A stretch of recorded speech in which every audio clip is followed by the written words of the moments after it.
여러분 안녕하세요. 오늘은 3월 1일 수요일이고요. 사도행전 13장 13절부터 41절까지 사도 바울과 바나바의 BCD 안디옥 회당에서의 선교 활동에 대한 말씀을 보도록 하겠습니다. 13절에 바울과 및 동행하는 사람들이 바울, 바나바, 마가, 요한이죠. 바보에서 배 타고 밤빌리아에 있는 버가에 이르니 요한은 그들에게서 떠나 예루살렘으로 돌아가고, 그러니까 키프로스 섬에 이렇게 있으면 배 타고 터키 남쪽 해안 지역의 밤빌리아 버가에 이르렀는데, 거기서 마가 요한이 힘들다고 했겠죠. 네, 젊고 훈련이 안 된 상황에서 그 뭐 사도 바울과 성격도 안 맞았을 수도 있고요. 돌아가고 그들은 버가에서 더 나아가 비시디아 안디옥에 이르러, 터키 반도가 있으면 거의 정중앙에 있는 비시디아 안디옥에 이르러 안식일에 회당에 들어가 앉으니라. 이런 걸 공부를 하면 좀 어, 이 지도를 좀 보면서 하면 좋습니다. 예. 비시디아 안디옥이 터키 반도의 뭐 정중앙은 아니고요. 좀 더 남쪽으로 내려왔지만 거기에 속주 이름은 비시디아인 거죠. 비시디아. 예. 비시디아 안디옥에 이르렀다. 비시디아 안디옥에 이르러 안식일에 회당에 들어가 앉으니라. 율법과 선지자의 글을 읽은 후에, 이게 율법과 선지자의 글을 읽은 사람은 바울과 바나바가 아니고 그 회당의 예배 순서에 율법서를 읽고 또 예언자의 글을 읽고 이렇게 하는 거죠. 읽은 후에 회당장들이 사람을 보내어, 회당장이 단수가 아니었던 거죠. 회당장들이 사람을 보내어 물어 이르되, 형제들아, 만일 백성을 권할 말이 있거든 말하라. 그러니까 외부에서 사람이 오면 그 사람들에게 이렇게 말씀을 전할 내용이 있느냐 이렇게 물어보는 그런 좋은 전통이 있었던 거죠. 그렇지 않으면 처음에 초청되지 않은 사람이 바로 가서 설교를 할 수 있는 그런 환경이 안 돼 있으니까, 이만큼 회당과 회당 사이에 처음 오는 사람들의 말씀을 들을 수 있는 그런 환경이 있었던 것입니다. 바울이 일어나 손짓하며 말하되, 이스라엘 사람들과 및 하나님을 경외하는 사람들아 들으라. 항상 회당에는, 이방에 있는 회당에는 유대인만 있는 것이 아니라 이방인 중에서 할례를 받고 유대교인이 된 사람들, 할례를 받지 않았지만 하나님의 말씀을 듣고 그대로 사는 사람들이 있었던 것입니다. 이 이스라엘 백성의 하나님이, 주어가 하나님이시죠. 하나님이 우리 조상들을 택하시고 아브라함, 이삭, 야곱을 택하시고 애굽 땅에서 나그네 된 그 백성을 높여, 400년 동안에 약 70명이 거의 200만의 사람들이 되는 그런 인구가 되는 그런 하나의 민족을 이루고 높여 큰 권능으로 인도해내사, 열재앙과 홍해를 건너는 그런 일을 통하여 인도해내사 광야에서 약 40년간 그들의 소행을 참으시고, 광야에서의 불평과 불만과 또 우상숭배와 하나님의 말씀을 거역하고 하는 그런 모든 것을 참으시고, 가나안 땅 7족속을 멸하사 그 땅을 기업으로 주시기까지 약 450년간이라. 이제 430년에다가 광야 생활 40년 더하면 470년인데 대략 450년간이라 이렇게 많은 겁니다. 그 후에 선지자 사무엘 때까지 사사를 주셨고, 사사기, 그 다음에 사무엘. 그 후에 그들이 왕을 구하거늘 하나님이 베냐민 지파 사람 기스의 아들 사울을 40년간 주셨다가 패하시고 다윗을 왕으로 세우시고 증언하여 이르시되, 내가 이새의 아들 다윗을 만나니 내 마음에 맞는 사람이라, 내가 맞는 사람이라 내 뜻을 다 이루리라. 예. 이 유명한 말씀이죠. 하나님께서 다윗을 부르실 때는 내 마음에 맞는 사람이다. 내 마음에 맞는 사람이다. 우리가 하나님의 말씀에 그 어떤 사람을 표현할 때, 어, 이 사람은 하나님의 마음에 맞는 사람이다. 하나님을 중심으로 해서 I have found son of Jesse, a man after my own heart. 이 참 성경에 나오는 여러 가지 좋은 표현 중에서 아주 좋은 표현입니다. 저와 여러분이 하나님의 마음에 맞는 사람, 이런 말을 들을 수 있기를 주님의 이름으로 부탁을 드립니다. 하나님이 약속하신 대로 이 사람의 후손에서 이스라엘을 위하여 구주를 세우셨으니 곧 예수라. 그러니까 아브라함에서 시작해서 주전 2100년경 아브라함에 시작해서 주전 1000년경인 다윗으로 와서 다윗과 아브라함의 후손인 예수님에게로 바로 넘어가는 겁니다. 다윗 이야기하고 그 다음부터 얘기는 많이 빼고 바로 예수로 넘어갑니다. 자, 예수님에 대한 이야기를 할 때 그가 오시기에 앞서 요한이 먼저 회개의 침례를 이스라엘 모든 백성에게 전파하니라. 요한이 그 달려갈 길을 마칠 때 말하되 너희가 나를 누구로 생각하느냐? 나는 그리스도가 아니라 내 뒤에 오시는 이가 있으니 나는 그 발에 신발끈을 풀기도 감당하지 못하리라 하였으니. 요한은 메시아를 준비하는 사람으로서 그들에게 회개의 침례를 주었고, 그렇지만 나는 메시아가 아니다라는 것을 분명히 얘기했다는 거죠. 형제들아, 아브라함 후손과 너희 중 하나님을 경외하는 사람들아. 그 회당에 있는 사람은 항상 이렇게 아브라함의 육체적 후손인 유대인들, 그리고 하나님을 경외하는 이방인들, 이렇게 같이 있는 거죠. 이 구원의 말씀을 우리에게 보내셨거늘 예루살렘에 사는 자들과 그들 관리들이 예수와 및 안식일마다 외우는 바 선지자들의 말씀을 알지 못하므로, 예수도 모르고 하나님의 말씀, 매번 이 안식일마다 회당에서 모여서 토라와 또 예언서와 시편을 읽지만 말씀도 모르고 예수도 알지 못했기 때문에 예수를 정죄하여 선지자들의 말을 응하게 하였도다. 죽일 죄를 하나도 찾지 못하였으나 빌라도에게 죽여달라 하였으니 성경에 그를 가리켜 성경에 그를 가리켜 기록한 말씀을 다 응하게 한 것이라. 후에 나무에서 내려다가 무덤에 두었으나, 나무에서 내려다 무덤에 둔 그 일은 제자들이 한 거죠. 특별히 아리마대 요셉 이 일에 참여했죠. 하나님이 죽은 자 가운데서 그를 살리신지라. 이 하나님이 죽은 자 가운데서 예수님을 살리신 이 일이 실제로는 인류 모든 역사에서 가장 중요한 사건이 되는 거죠. 예수님의 부활. 이것으로 모든 것이 바뀌게 되는 것입니다. 갈릴리로부터 예루살렘에 함께 올라간 사람들에게 여러 날 보이셨으니, 그러니까 예수께서 그들과 동행하시기도 하고 또한 그들에게 보여주셨다는 거죠. 부활하신 예수께서 그들이 이제 백성 앞에서 그의 증인이라.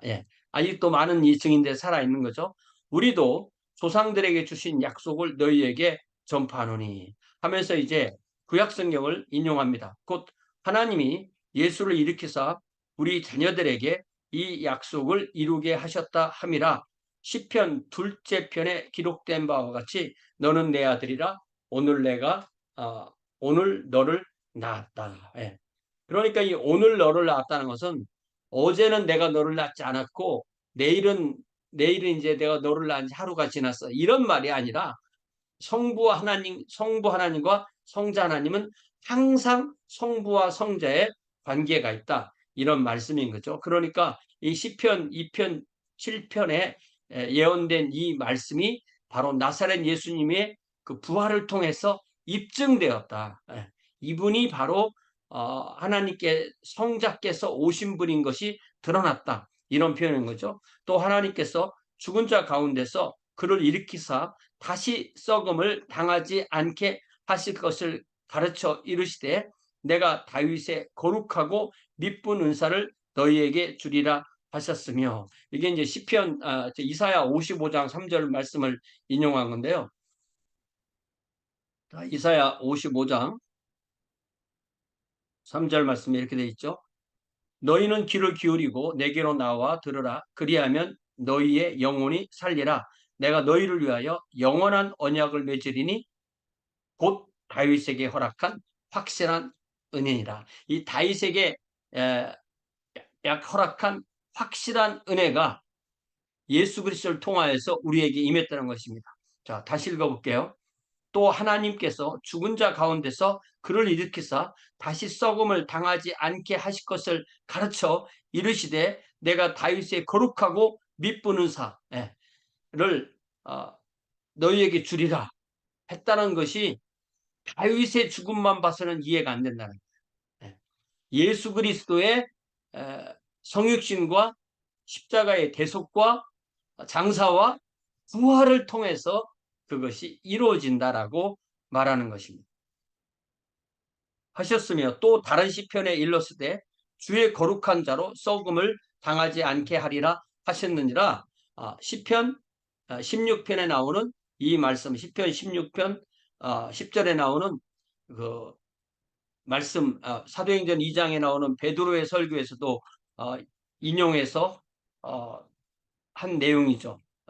여기 사도행전 2장 25절에 24절부터 읽으면 하나님께서 그를 사망의 고통에서 풀어 살리셨으니 이는 그가 사망에 매여 있을 수 없었음이라. 다윗이 그를 가리켜 이르되 내가 항상 내 앞에 계신 주를 배웠으며 나로 요동하지 않게 하기 위하여 그가 내 우편에 계시도다. 그러므로 내 마음이 기뻐하였고 내 혀도 즐거워하였으며 육체도 희망에 거하리니 이는 내 영혼을 음부에 버리지 아니하시며 주의 거룩한 자로 썩음을 당하지 않게 하실 것임이로다. 주께서 생명의 길을 내게 보이셨으니 주 앞에서 내게 기쁨이 충만하게 하시리로다 하였으므로.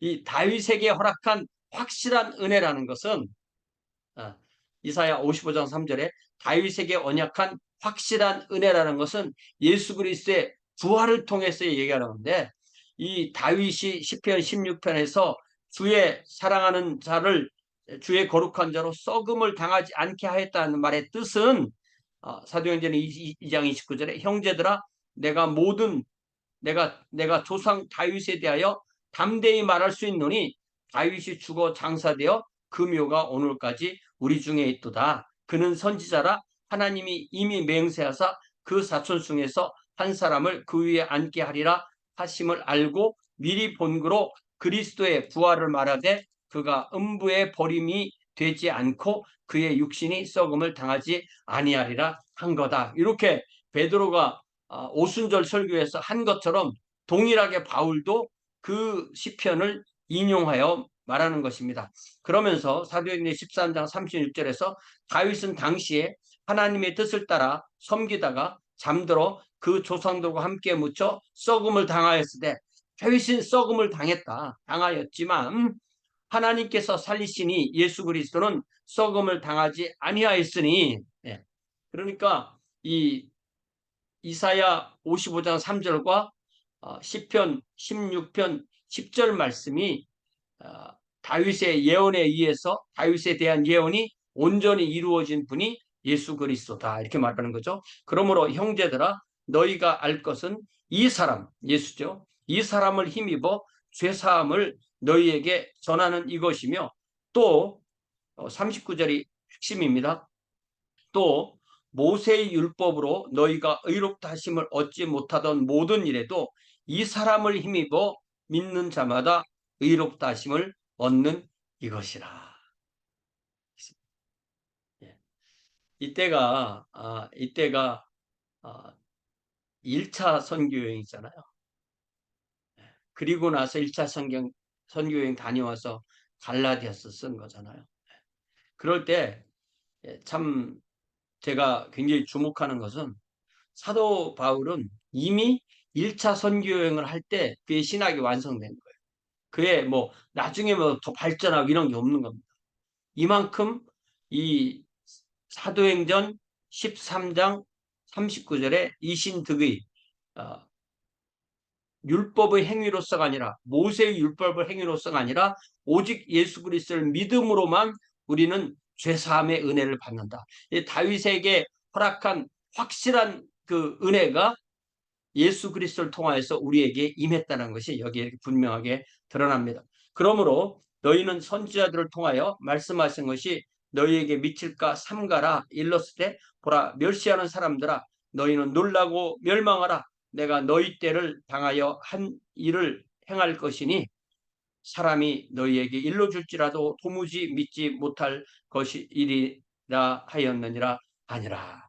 요거는 이제 그들이 예수를 믿지 않으면 유대인이든 이방인이든 예수를 믿지 않으면 멸망할 것이라는 그 경고를 하박국 1장 5절을 인용해서 말씀하는 것입니다.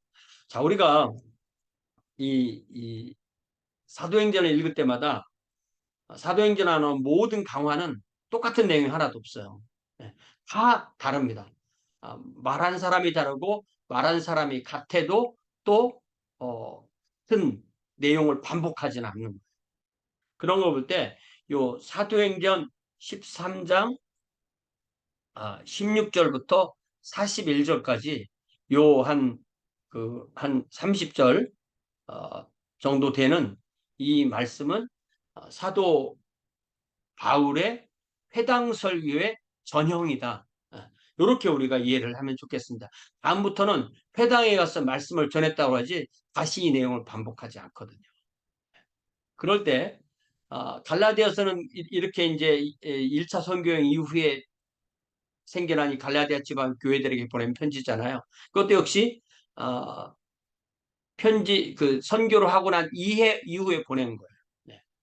그러면 로마서는 사도 바울이 선교한 교회가 아닌 자기가 그 교회 가서 자신을 소개하고 그들의 후원을 받고 또 스페인까지 선교를 할 목적으로 써 보낸 거기 때문에 이 사도행전 특별히 이 13장의 이 비시디아 안디옥 회당에서의 설교를 확장하면 그게 바로 로마서 1장부터 11장까지가 되는 거예요.